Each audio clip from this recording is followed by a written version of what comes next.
Here we go. तो आज मैं जो ये सेशन रखने जा रहा हूँ, आई सचिन गोयल, डायरेक्टर कृष्णा कोचिंग, आज स्टार्ट करने जा रहा है। हम स्टार्ट करने जा रहे हैं Indian constitution from the very beginning, union and it's territories. Indian constitution का, जी हाँ, भारत के संविधान का शुरुआत कहाँ से होता है, वो क्या है, that is constitution of India start होता है इंडियन कॉन्स्टिट्यूशन के पार्ट 1 से, जिसमें क्या दिया है, union and it's territories. Bharat के संविधान के हिसाब से भारत क्या है, part 1, union and it's territories. ये आर्टिकल 1 to 4, आर्टिकल 1 to 4 में गिवन। इंडियन कॉन्स्टिट्यूशन के आर्टिकल 1 to 4 में गिवन है यूनियन एंड टेरिटरीज। क्या कहता है इंडियन कॉन्स्टिट्यूशन का पहला ही आर्टिकल? मैंने अपने पिछले सेशन में बताया था कि हमारा भारत का संविधान कई बहुत ही महत्वपूर्ण सवालों के जवाब हमें देता है। और पहला सवाल क्या है कि भारत क्या है, उसका जवाब भारत का संविधान हमें देता है। और वो क्या है, कहता है इंडियन कॉन्स्टिट्यूशन का आर्टिकल 1 कहता है कि इंडिया दैट इज भारत, कहता है India that is Bharat, that is Bharat.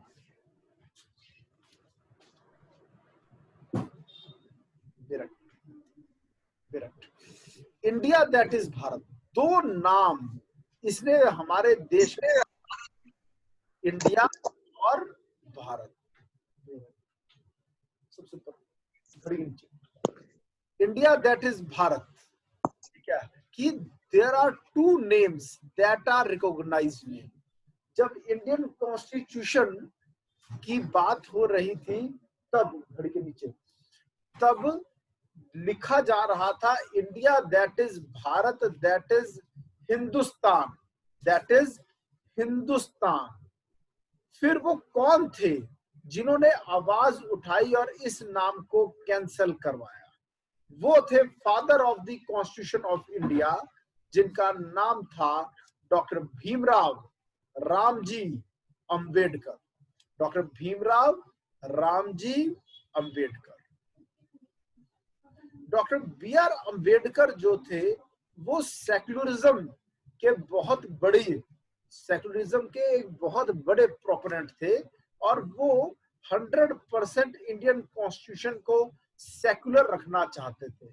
जबकि ये जो नाम है हिंदुस्तान, इसके जो स्टार्टिंग के जो ये 5 अल्फाबेट्स हैं, ये टुगेदर एक वर्ड फॉर्म करते हैं हिंदू, जो कि अपने आप में एक यहाँ पर रिलीजन रिकॉग्नाइज्ड है। हालांकि हिंदुइज्म इज अ रिलीजन, इसके ऊपर भी एक डिबेट है, मगर फिर भी रिकॉग्नाइज्ड है ये आज की डेट में एज अ रिलीजन। तो इस पर बहुत एक डिबेट हुआ कि हिंदुस्तान को हिंदुस्तान कहते ही क्यों है, ठीक है, why is this country called Hindustan. देखिए, जो हमारा भारत देश है, इंडिया, इंडिया क्यों है, मैं वो कहानी सुना रहा हूं। जो हमारा भारत देश है, ठीक है जी, ये कुछ ऐसा है।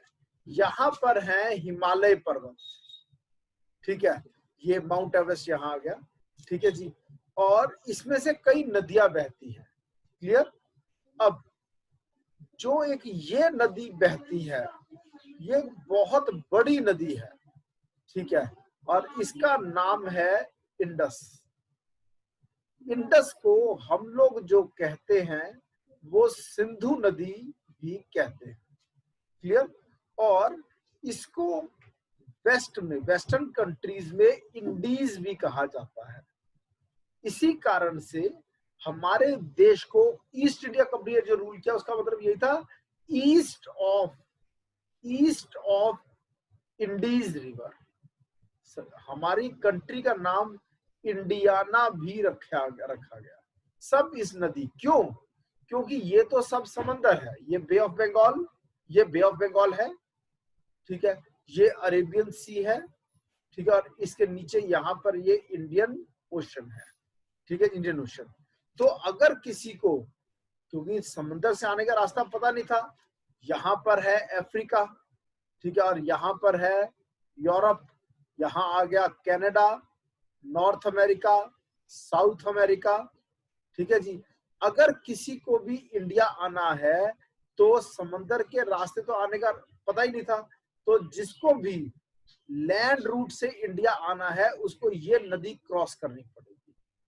इस नदी का महत्व समझिए, इंडस रिवर का महत्व क्या है कि लैंड से अगर किसी को आना है तो उसको इस नदी को क्रॉस करना पड़ेगा। तो इसलिए इस नदी को क्रॉस करने के बाद जिन लोगों से मिलन होता है, ये वो लोग हैं जो इस एरिया में रहते थे। तो ये जो भी वेस्ट से, यूरोप से आ रहा है, ईरान से आ रहा है, इराक से आ रहा है, अफगानिस्तान से आ रहा है, उसके लिए इन लोगों की पहचान क्या बन गई कि इंडस रिवर, इंडीज रिवर के ईस्ट में रहने वाले लोग, तो ये सिंधु नदी के इस तरफ, इसीलिए सिंधु का बना इंदु, इंदु से बन गया हिंदू। तो ये बहस उठी, हिंदू एक सेकुलर वर्ड है, मगर डॉक्टर बी आर अम्बेडकर ने कहा क्योंकि हिंदू एक रिलीजन भी है इसलिए सेकुलर नहीं है। तो there are only 2 names of our country. Law के हिसाब से, हमारे देश के लॉ के हिसाब से हमारे देश के केवल 2 नेम है, और ये कहां से पता चलता है हमें? ये इंडियन कॉन्स्टिट्यूशन के आर्टिकल 1 से पता चलता है, ठीक है जी, ओके। और हिंदुस्तान वर्ड रखे जाने की बात हुई तो थी, लेकिन इसको रिजेक्ट किसने करवाया? डॉक्टर बी आर अम्बेडकर ने, okay, because the word Hindustan is not a secular word. और आर्टिकल 1 का जो एक और महत्व है वो क्या है? आर्टिकल 1 की इंपॉर्टेंस की बात कर रहे हैं कि हमारे इंडियन कॉन्स्टिट्यूशन में क्या है हमारा फॉर्म ऑफ गवर्नमेंट, वो भी हमें कौन बताता है?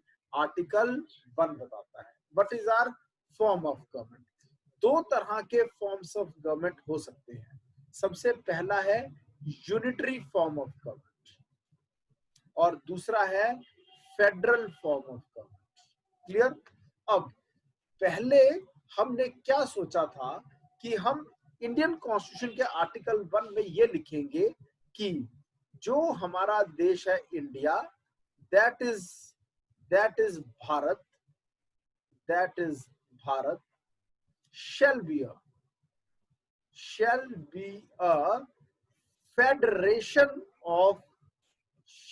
a federation of states। Originally सोचा ये गया था कि क्यों ना ये लिख दिया जाए, फेडरेशन ऑफ स्टेट्स। आज की डेट में क्या लिखा हुआ है? India that is Bharat shall be a union of states, shall be a union of states. तो क्यों फेडरेशन ऑफ स्टेट्स को कैंसिल करके यूनियन ऑफ स्टेट्स रखा गया? इसके पीछे भी एक कहानी है, मगर इस कहानी को समझने से पहले हमें समझना होगा कि ये जो वर्ड है फेडरेशन, इस वर्ड फेडरेशन का मीनिंग क्या है? क्योंकि जब तक इसका मीनिंग नहीं समझ में आएगा तब तक हम आगे नहीं जा सकते। ये इंग्लिश लैंग्वेज का एक ऐसा वर्ड है जिसका मीनिंग ट्रेस करने के लिए इस वर्ड की हिस्ट्री में जाना होगा। और वो कैसे जाना होगा? समझिए, 13 कंट्रीज थी। इन 13 कंट्रीज पर कभी राज कर रहा था कौन? इंग्लैंड राज कर रहा था, ओके। और ये लोगों ने वहां अपने अपने कंट्री में इंडिपेंडेंस की डिमांड की, इंडिपेंडेंस की जंग लड़ी और ये जीत गए और इंग्लैंड को आजादी देनी पड़ी। इंग्लैंड का रूल खत्म हुआ, 13 countries won freedom from England. मगर इन 13 देशों को एक नया डर लगने लगा कि अब बहुत जल्द फ्रांस, जो कि हम पर नजर लगाए बैठा है, अब हमें उससे बच के रहना है, नहीं तो हमें उसकी गुलामी करनी होगी।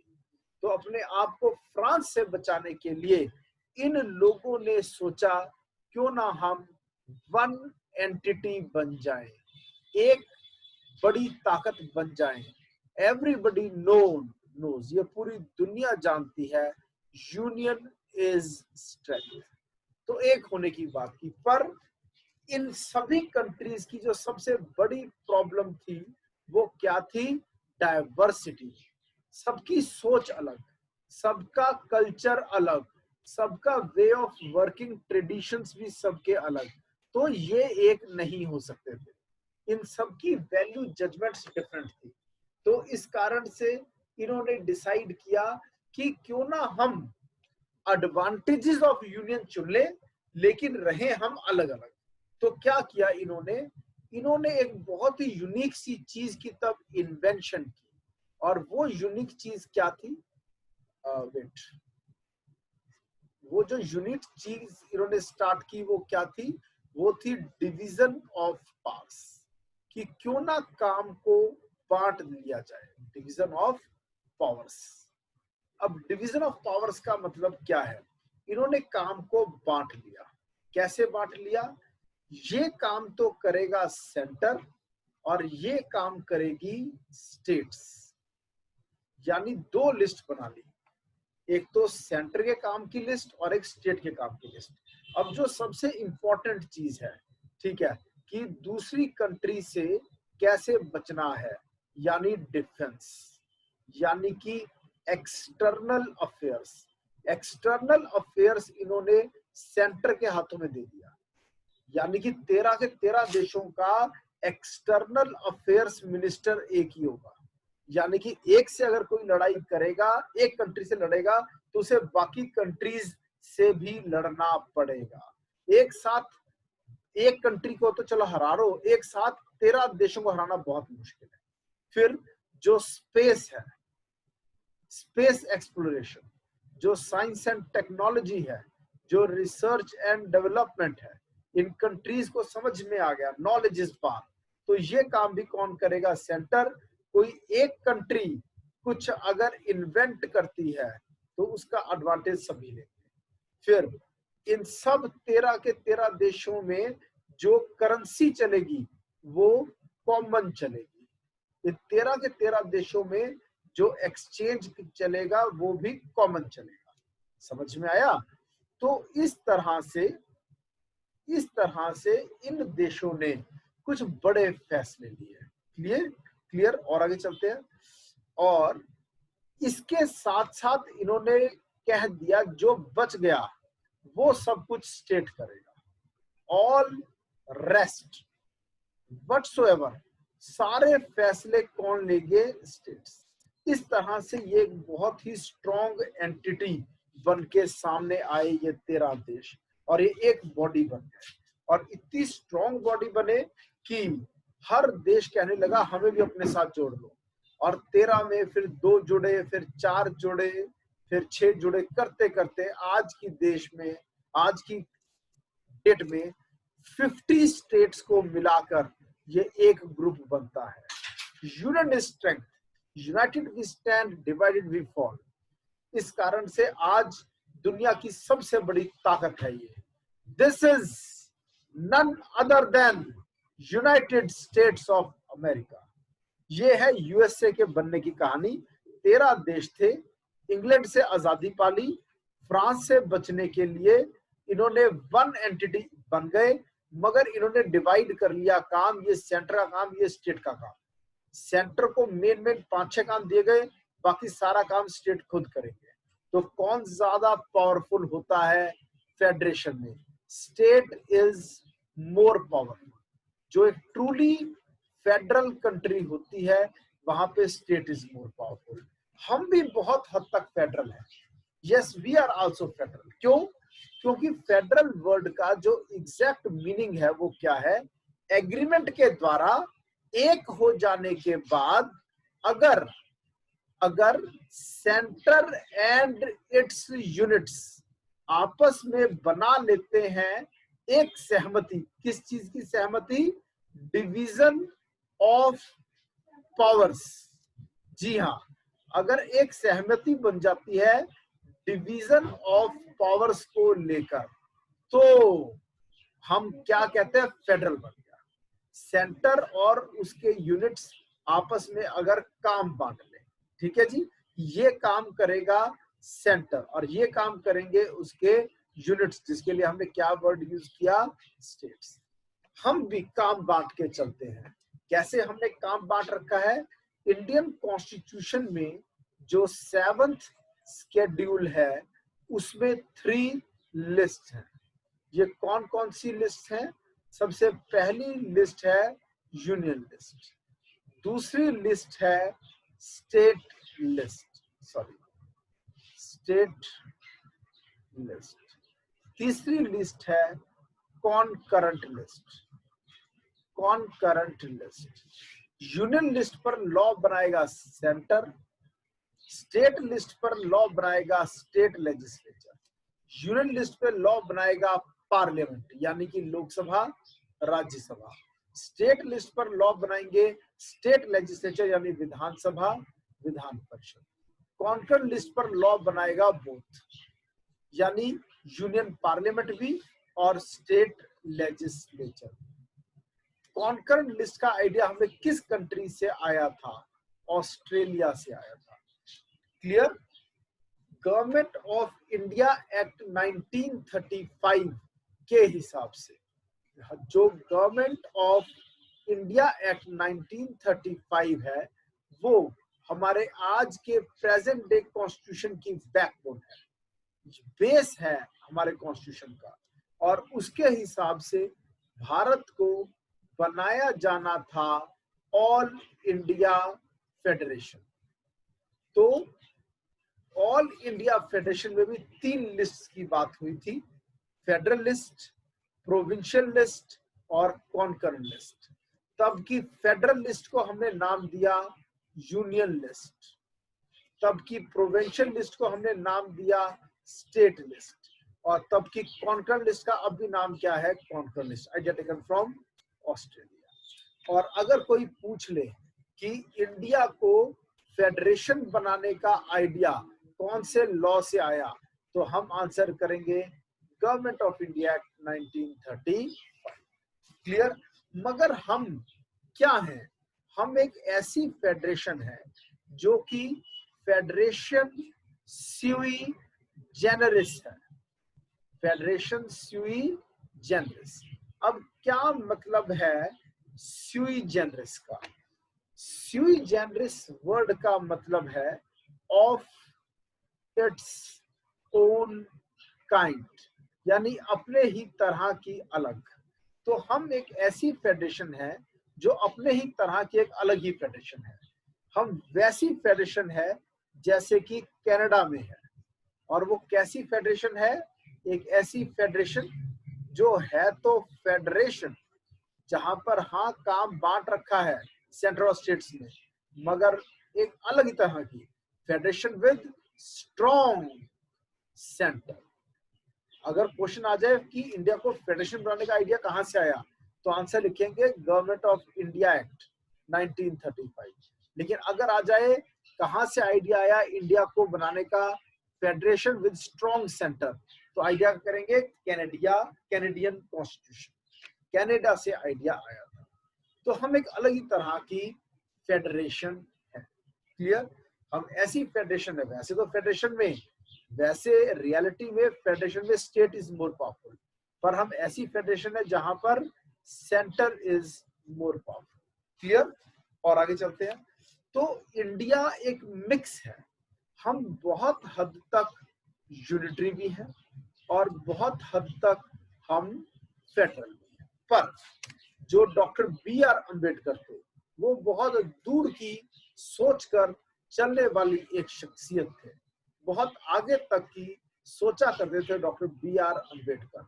और उन्होंने कहा अगर हमने लिख दिया India that is Bharat shall be a federation of states, तो कभी ना कभी कोई ना कोई सुप्रीम कोर्ट में चैलेंज कर देगा इंडियन कॉन्स्टिट्यूशन के आर्टिकल 1 को और कहेगा कि दिस इज ऑल फॉल्स।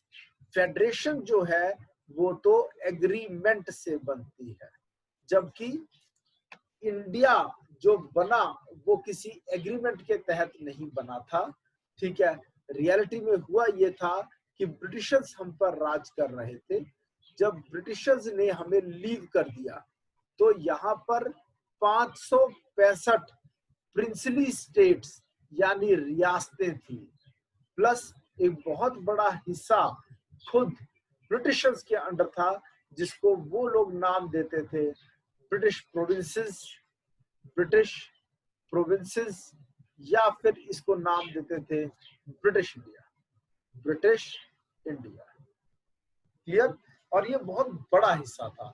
तो इस ब्रिटिश इंडिया को और 565 रियासतों को जब ब्रिटिशर्स छोड़ के चले गए, तो उन सबको हमने यूनाइट करके हमने यूनाइट किया, और साम दाम दंड भेद, किसी को डरा के, किसी को लालच देकर, किसी को टैक्ट के साथ हमने इंडिया के साथ जोड़ लिया। यानी जिस एरिया को ब्रिटिशर्स छोड़ गए वो बन गया इंडिया। तो there was never ever an agreement to form one entity. Therefore कोई चैलेंज ना कर सके, इसलिए सिरे से प्रॉब्लम को खत्म किया, और Bhimrao Ramji Ambedkar, doctor B R Ambedkar declare किया India is not federal, India federal है ही नहीं, इंडिया क्या है, यूनिटरी है विद फेडरल फीचर्स, सिर्फ फेडरेशन जैसे कुछ फीचर्स हैं इसके। क्लियर? तो दो मेन पर्पस हैं आर्टिकल 1 के, पहला तो नेम और इंडिया का स्ट्रक्चर। क्लियर? अब इसमें भी कंफ्यूजिंग क्वेश्चन आता है। आर्टिकल 1 क्लॉज 2 से के संदर्भ में मैं बताता हूं कैसे। ये देखिए, स्क्रीन आपके सामने है। क्लियर? दिखाता हूं आपको। हियर देखो, ये देखो, article 1 to 4 under part 1 deal with union and it's territory. Clear? कि यूनियन की टेरिटरी क्या है। ये देखिए, किसी बच्चे ने एनोटेट किया हुआ है यहाँ। चलो, article 1 describes India that is Bharat as a union of states rather than a federation of states. ये मिल गया आपको, जो मैंने अभी आपको पॉइंट बताया है, समझाया है, वही पॉइंट यहाँ आ गया कि इंडिया फेडरेशन ऑफ स्टेट्स नहीं है, इंडिया यूनियन ऑफ स्टेट्स है। क्लियर? और पूरी कॉन्स्टिट्यूएंट असेंबली में यूनानिमिटी नहीं थी कि कंट्री का नाम क्या हो। कुछ ने नाम कहा भारत, ठीक है, और कुछ ने कहा इंडिया, हमने दोनों नाम रख दिए। Had to adopt both, the mix of both, India that is Bharat. Clear? दूसरा, इंडिया को डिक्लेयर कर दिया गया इंडिया तो यूनियन है, हालांकि स्ट्रक्चर फेडरल है, पर है हम यूनियन। तो इसके पीछे दिमाग था डॉक्टर बी आर अंबेडकर का, जिन्होंने एक्सप्रेशन यूज किया यूनियन ऑफ स्टेट्स। और क्या छोड़ के इसको पकड़ा, फेडरेशन ऑफ स्टेट्स को हमने छोड़ के प्रेफर किसको किया, यूनियन ऑफ स्टेट्स को। दो कारणों से। वो दो कारण क्यों हमने फेडरेशन वर्ड की बजाय यूनियन वर्ड यूज किया। पहला, किसी एग्रीमेंट का रिजल्ट नहीं है हम। क्लियर? जैसे कि अमेरिकन फेडरेशन बनी थी। और दूसरा, हम कभी किसी स्टेट को कोई राइट नहीं देना चाहते कि वो छोड़ने की बात करें कि हमें इंडिया से अलग करो। ओके? तो ये federation is an union because it is indestructible. India जो है वो एक ऐसी यूनियन है जो इनडिस्ट्रक्टिबल है, इसमें से कोई अलग नहीं हो सकता। ये एक इंटेग्रल होल है, कभी कोई आजादी नहीं मांग सकता। ठीक है? हमने इसको एडमिनिस्ट्रेटिव कन्वीनियंस के लिए डिवाइड कर रखा है कई स्टेट्स के अंदर, और जब मर्जी किसी भी स्टेट की नेम, एरिया, बाउंड्री को हम चेंज कर सकते हैं। इंडिया 3 तरह की लैंड को मिलाकर बनता है, 1, 2 और 3। पहला, states UTs plus states UTs और एक्वायर्ड टेरिटरीज, जिन पर हम कब्जा कर लेते हैं। हमने कई स्टेट्स को आजादी के बाद भारत में मिलाया है। क्लियर? सारी स्टेट्स, जितनी भी ये स्टेट्स हैं और जितनी भी यूटीज हैं, सबकी लिस्ट कहाँ दी हुई है, first schedule of constitution. Jammu Kashmir को यूटी बना दिया, उसके बाद से ले भी एक यूटी बन गई, तो 9 यूटी, 7 से यूटीज होगी 9, और 29 से स्टेट्स कितनी होगी, 28, 29 से होगी 28। तो आज की डेट में 28 स्टेट्स हैं, 9 यूटीज हैं। ओके? और आगे चलते हैं। जो भी स्टेट्स को लेकर रूल्स कॉन्स्टिट्यूशन में लिखा है वो अप्लाई हम होंगे सभी स्टेट्स में बराबर, लेकिन इसकी कुछ एक्सेप्शंस हैं, कुछ स्पेशल प्रोविजंस हैं। किसमें दिए हुए हैं? पार्ट 21 में दिए हुए हैं, जिसके हिसाब से कुछ अलग प्रोसीजर्स रहेंगे। महाराष्ट्र, गुजरात, नागालैंड, असम, मणिपुर, आंध्र प्रदेश, तेलंगाना, सिक्किम, मिजोरम, अरुणाचल प्रदेश, गोवा, कर्नाटका, ठीक है, जनरल प्रोविजंस को ओवरराइड करते हुए कुछ स्पेशल प्रोविजंस क्रिएट किए गए हैं इन स्टेट्स के लिए, ठीक है, और बाकी सब बराबर है। और 5वां और 6वां शेड्यूल भी कुछ स्टेट्स को स्पेशल दर्जा दे रहा है। किसके बारे में है 5वां और 6वां शेड्यूल? मैं फिर से बताना चाहूंगा कि इंडियन कॉन्स्टिट्यूशन में सबसे ऊपर है प्रियम्बल, उसके बाद है इंडियन कॉन्स्टिट्यूशन की 25 स्टेट्स और उसके नीचे है 12 शेड्यूल्स। क्लियर? ओके, और आगे चलते हैं। अब 5th और 6th शेड्यूल में शेड्यूल्ड एरियाज और ट्राइबल एरियाज की एडमिनिस्ट्रेशन को लेकर प्रोविजंस दिए गए हैं। और अब दो अलग अलग एक्सप्रेशंस हैं, पहला टेरिटरी ऑफ इंडिया और दूसरा टेरिटरी ऑफ इंडिया और यूनियन ऑफ इंडिया। जो इंडियन कॉन्स्टिट्यूशन के आर्टिकल 1 में लिखा है वो लिखा है यूनियन ऑफ इंडिया।